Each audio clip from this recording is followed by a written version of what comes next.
Hello everyone welcome back to my YouTube channel. आज चाहिँ म एग करीको रेसिपी लिएर आएको छु। होटेल र रेस्टुरेन्टको जस्तो एग करी कसलाई चाहिँ खान मन हुँदैन होला र चाहिँ बनाउन स्टार्ट गरेँ है त।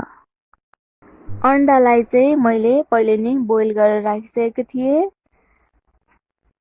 सबै अन्डालाई एउटा फोर्कले भिडियोमा देखाएको जसरी नै पाल पार्नु होला।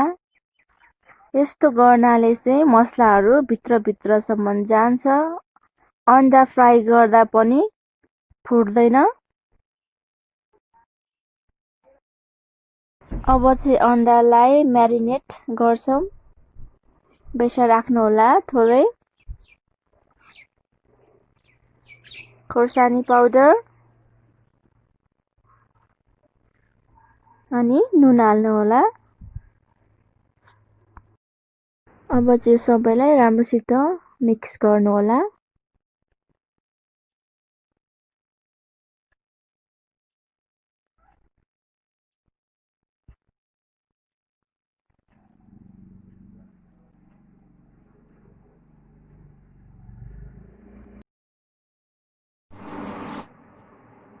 अब चाहिँ प्याजलाई मिक्सरमा ब्लेन्ड गर्नलाई यहाँ राख्दैछु। अनि यस्तै गरी धनिया राख्नु होला, हरियो खोर्सानी। यसलाई चाहिँ मिक्सरमा ब्लेन्ड गर्नुपर्छ। अब मिक्सरमा ब्लेन्ड गरेपछि यस्तो भएको छ। प्याजहरूको पेस्ट बनाएको छु। दही 2 चम्चा राख्नु होला।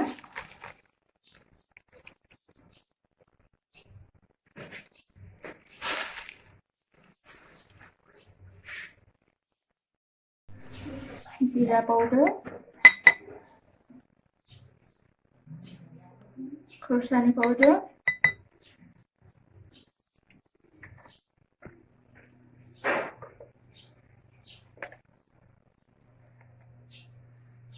मरिचको धुलो।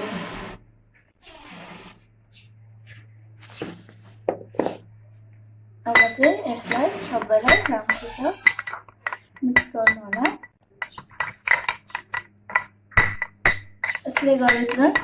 यसले गरेर चाहिँ ग्रेभी एकदमै बाक्लो हुन्छ।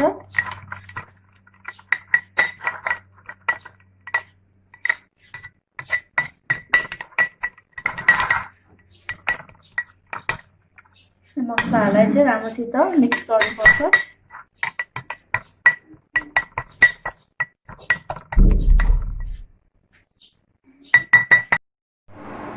तेल चाहिँ तातिसकेको छ। अब चाहिँ म अन्डा हाल्न गइरहेकी छु।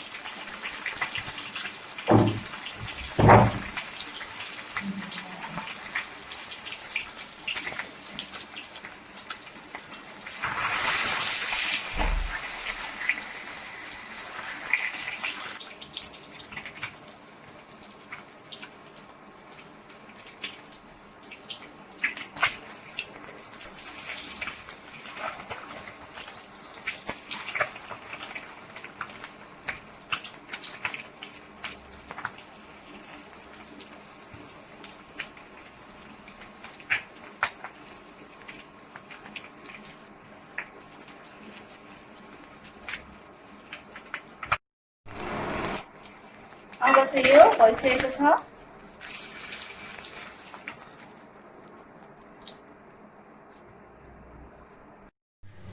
मैले चाहिँ यसमा अलरेडी तेल हालिसकेको छु।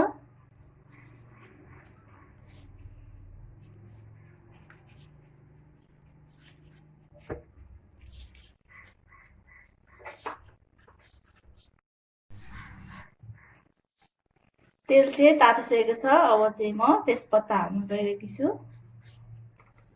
तेजपत्ता हाले अनि दालचिनी,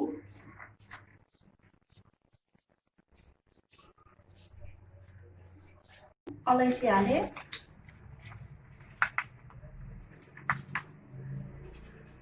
अनि जिरा,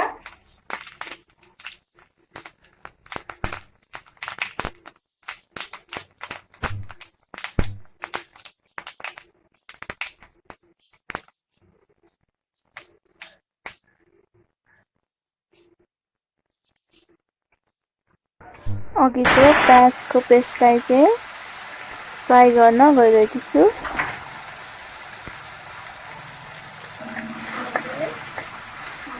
फ्राई गर्नुपर्छ।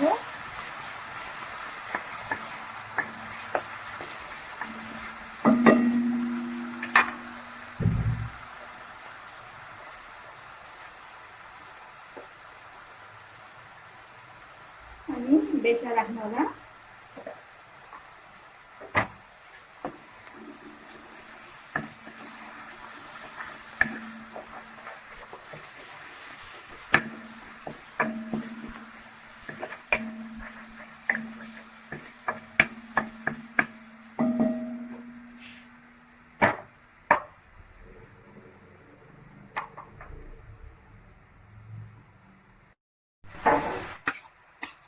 अब चाहिँ अदुवा लसुनको पेस्ट हाल्नु होला। यसलाई पनि एकछिन मजाले फ्राई हुन दिनुपर्छ।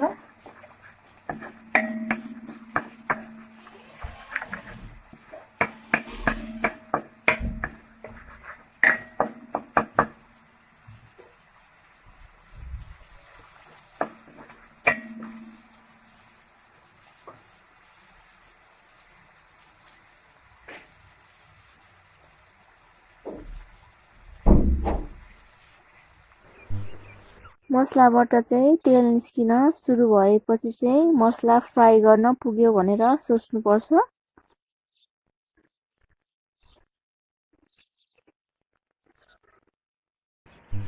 गोलभेडा हाले। गोलभेडालाई चाहिँ मैले मिक्सरमा ब्लेन्ड गरेर राखेकी थिएँ। अब यसलाई पनि मजाले फ्राई गर्नु होला।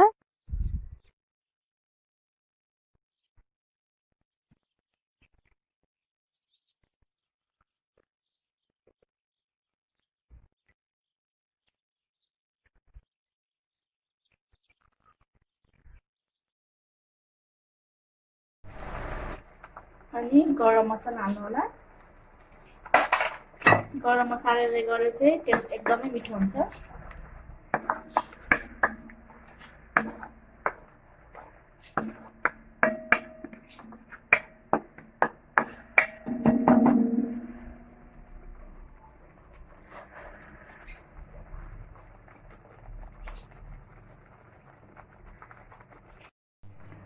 यसलाई चाहिँ एकछिन कुल डाउन हुन दिनुपर्छ। अघिको दहीको त्यो राख्न मसला बनाएको राख्नलाई चाहिँ एकछिन कुल डाउन हुन दिनुपर्छ।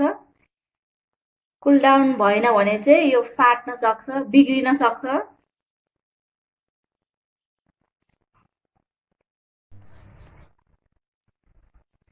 यो चाहिँ कुल डाउन भइसकेको छ। अब चाहिँ म अघिको दहीको पेस्टलाई हाल्न गइरहेको छु।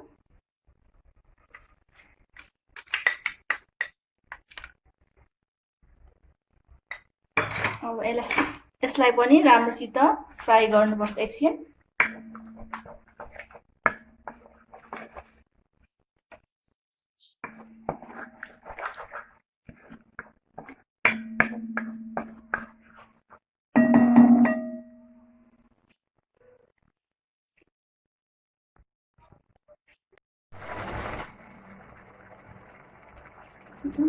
अब चाहिँ नुन राख्नु होला स्वाद अनुसार।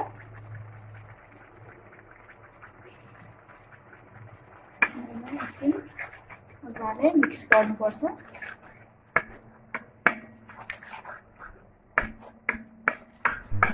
यसबाट चाहिँ तेल निस्किसकेको छ। यसलाई फ्राई गर्न पुगिसकेको छ। अब चाहिँ म पानी एड गर्दैछु।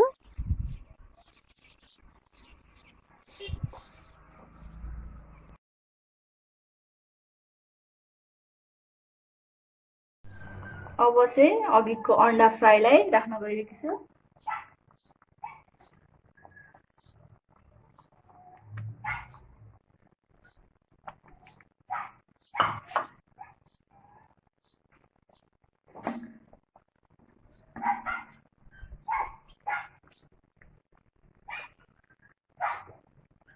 यसलाई चाहिँ एकछिन मजाले पकाउनु पर्छ।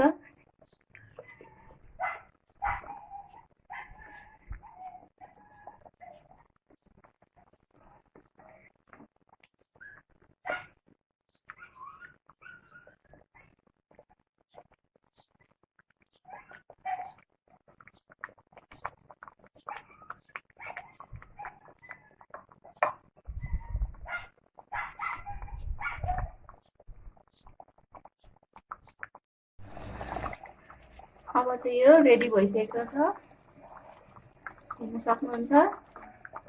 होटेलको स्टाइलमा घरमै बनाएर खान सक्नुहुन्छ हजुरहरूले पनि। अन्डा करी मैले बनाएको अन्डा करी चाहिँ रेडी भइसकेको छ, एकदमै खौ लाग्दो भएको छ, हेर्न सक्नुहुन्छ। हजुरहरूले पनि यसरी बनाएर खान सक्नुहुन्छ।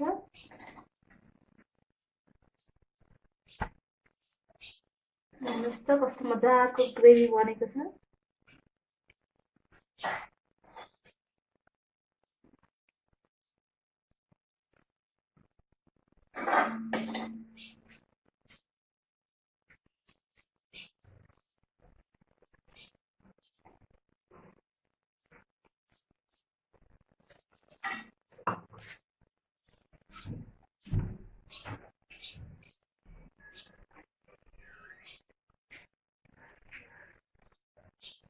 तपाईहरूले पनि यस्तै एक करी बनाएर ट्राई गर्न सक्नुहुन्छ, खाना रोटीसँग खान सक्नुहुन्छ। तपाईहरूलाई मैले बनाएको एक करीको रेसिपी मन पर्यो भने प्लिज मेरो युट्युब च्यानललाई लाइक, शेयर एन्ड सब्सक्राइब गरिदिनु होला। थ्याङ्क यू एभ्रिवान, लास्टसम्म हेरिदिनु भएकोमा।